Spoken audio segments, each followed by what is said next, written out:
اللہ کے نام سے شروع جو بڑا مہربان نہایت رحم والا ہے۔ حج بیت اللہ سے واپسی کے بعد ایک شخص اپنی اور اپنے ساتھیوں سے متعلق روداد سفر حضرت امام جعفر صادق علیہ السلام کو سنا رہا تھا۔ خصوصاً وہ اپنے ساتھیوں میں سے ایک شخص کی بڑی تعریف بیان کر رہا تھا۔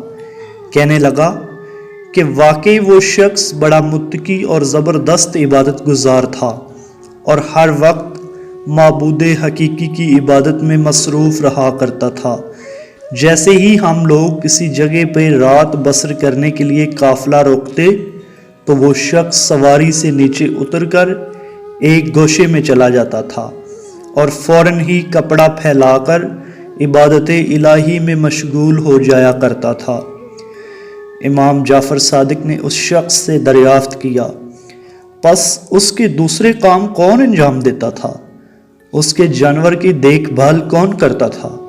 اس کے لیے کھانا وغیرہ کون بناتا تھا؟ اس کے کپڑے کون دھوتا تھا؟ اس شخص نے جواب دیا، ظاہر سی بات ہے کہ ان تمام خدمات کا شرف ہم لوگوں کو حاصل تھا۔ وہ تو صرف اپنے مقدس کاموں میں ہی مصروف رہا کرتا تھا۔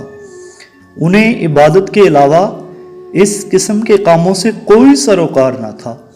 حضرت امام جعفر صادق علیہ السلام نے جواب دیتے ہوئے فرمایا، یہی وجہ ہے کہ تم سب لوگ اس مرد متقی اور عبادت گزار سے زیادہ اچھے رہے۔